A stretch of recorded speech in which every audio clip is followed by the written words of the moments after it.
When I woke up this morning, I found the house to be empty. It was strange. I seriously doubt that my family would leave for my aunt's house without me on Christmas morning. Something wasn't right. All the miscellaneously placed pictures of me that were on the walls and hearth were gone. All other photos were still in place.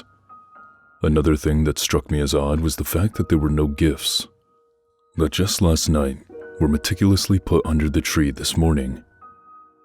What the hell? I thought to myself. Everything is gone. Even the shit I left for my parents.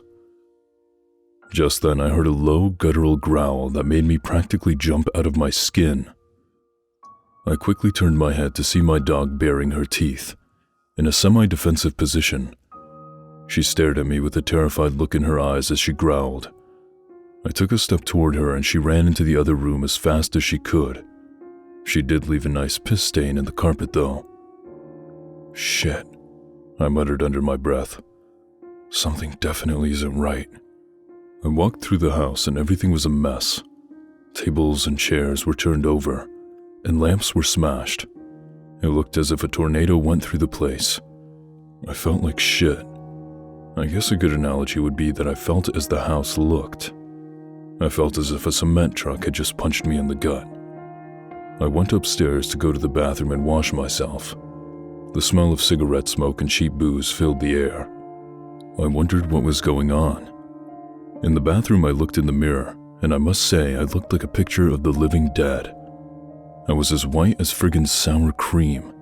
My pupils were dilated to a size I never knew was natural. It was almost as if my eyes themselves were black. Quite disconcerted, I walked through the house at a slow pace, taking my time. I noticed that my father's black suit and tie were missing. That shouldn't be anything disturbing to me, but for some reason I couldn't shake the bad feeling that was coming from deep within my gut. As I walked down the stairs, I looked out the window and noticed that my dad's black Cadillac Converge was missing from the driveway.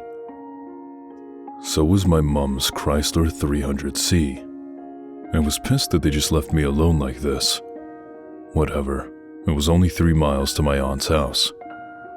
I put on my jacket, I walked out the door quietly, being careful to not scare my dog more than she already was. It was a cold day, which was expected to be on a late December day in Capitol Hill, Boston, Massachusetts. There was a mass of people congregated around the junction around 3 blocks away from my house. I couldn't make out any details, but I could see the outline of a black car. It had hit the side of a 2-family house. The front half of the car was inside the damn living room. I had a natural aversion to things like that, so despite being worried about the driver and potential passengers, I kept moving. Nothing else seemed out of the ordinary on my walk. Just your typical Bostonian good morning, which is a bump in the shoulder and any of the several established cusses. I arrived at my aunt's house about 2 hours after setting off. Yes, I took my sweet time. Looking in the window, I could see several family members, nuclear family included, huddled around the table. I was mad as hell, but then I took a good, hard look at everyone inside. All of them had a somber look on their faces for such a joyous holiday. Each person also had a black suit or dress on. By then, my anger had faded and I quietly walked through the door as opposed to bursting through it, which is what I wanted to do at first. As soon as my foot crossed the threshold, a bright light enveloped me. I felt like I was drowning in light and then everything went dark. When I came to, I walked out of my room and there was still nothing under the tree. Both cars were still gone. I was more confused than when I woke up this morning. There was no way my parents would have brought me home and left me there to go back to my aunt's house. I decided to go back. Once again, I put my jacket on and left the house.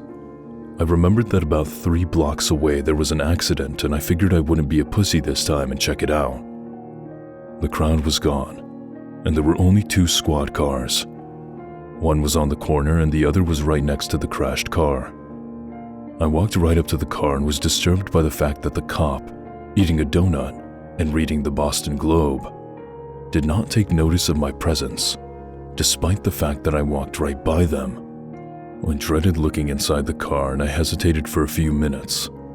I wasn't going to let myself just walk away, even though I felt like I was going to throw up. I bent over and was horrified to see a bloody pulp of a man that looked just like me, pinned into a seat by the dashboard. Blood continued to roll down his forehead. His hands still clutched the steering wheel. White-knuckled and a look of horror was still spread across his face. Rigor mortis is a beautiful thing. In the distance, I saw an ambulance cruising towards the car with lights flashing and the speakers occasionally letting out a beep or two. In a state of disbelief, I rushed around to the back of the car, only to be greeted by the Cadillac Insignia. I rushed to the squad car and started yelling at the cop, hoping to get a response. None came. I ran to a nearby driveway and picked up pebbles and started throwing them at the cop's window. He suddenly sat up, alert, and he turned his head in my direction. With a quizzical look on his face, he turned his head away, as if he didn't see me, and went back to his donuts in the morning paper. I ran as fast as I could, but I only got a few feet away when I tripped on something. As I hit the ground and lay there, a bright white light, exactly like the one from before, came over me again. It all came back to me in a flash, pulling out of the driveway, running through the red light, worried that I would be late, getting T-boned by the damn Kia, shielding my face with my hands from the shattered glass, trying desperately to gain control of the car again, going through the wall of the two family, being pinned to my seat by the dashboard, and finally choking on my own blood as it welled up in my lungs. When I woke up this afternoon, I found the house to be empty. It was strange. I seriously doubted my family would leave me asleep while they went to my aunt's house on Christmas Day. Something wasn't right. All the miscellaneously placed pictures of me were off the walls and hearth. All other photos were still in place. Another thing that struck me as odd was the fact that there were no gifts that, just last night, were meticulously put under the tree this morning.